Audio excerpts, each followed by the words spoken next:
Welcome back to another Bible story time with Miss Joetta. We have been going over the 10 commandments that God gave Moses up on Mount Sinai.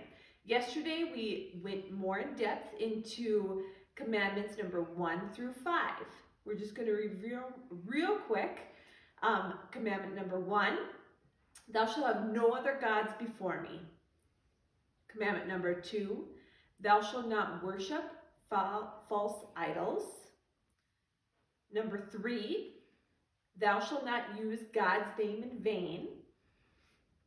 Number 4, remember the Sabbath day and keep it holy. Commandment number 5, honor your mother and father. And now we're going to continue to commandment number 6, and that is thou shalt not murder. Pretty self-explanatory. God made us. He made each one of us. He has a plan for each one of us.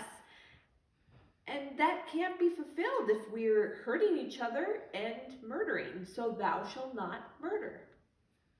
Commandment number 7, thou shalt not commit adultery.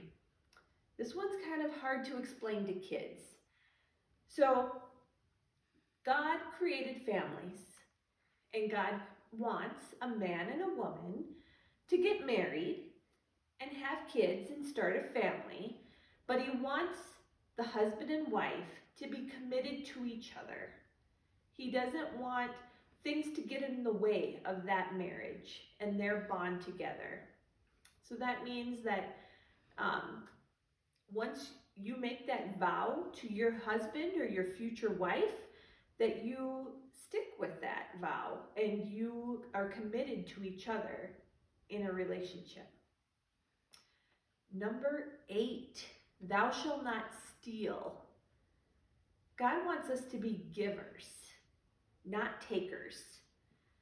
And He gives us everything that we have. And He wants us to give to others as well. So thou shalt not steal from others. Commandment number 9, do not bear false witness against your neighbor. Now what that means is thou shalt not lie. Sometimes it's easier to lie than to tell the truth. And I bet you've had times in your life that that's been the case. But our God is a God of truth, and He loves honesty. So, thou shalt not lie. And finally, commandment number 10. And the way I was taught it is thou shalt not covet thy neighbor's ox, nor thy neighbor's ass, or anything that belongs to thy neighbors. And what that means is don't be jealous. Be thankful for what you have. And work hard. If you don't have something, work hard so you can get it if you want that. But don't be jealous of what your neighbor has, or if your friend gets a new bike or your neighbor gets a new boat. No. Be thankful for what you have. So that are the 10 commandments, summarized kind of quick. But if you ever have any questions, I would love to talk to you, and I'm sure your parents would love to talk to you, or Pastor Ryan, or your Sunday school teachers.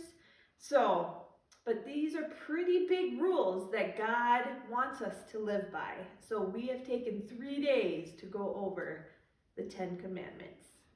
You guys have a beautiful day. We'll continue Bible stories tomorrow, and I'll see you in the morning. Bye-bye.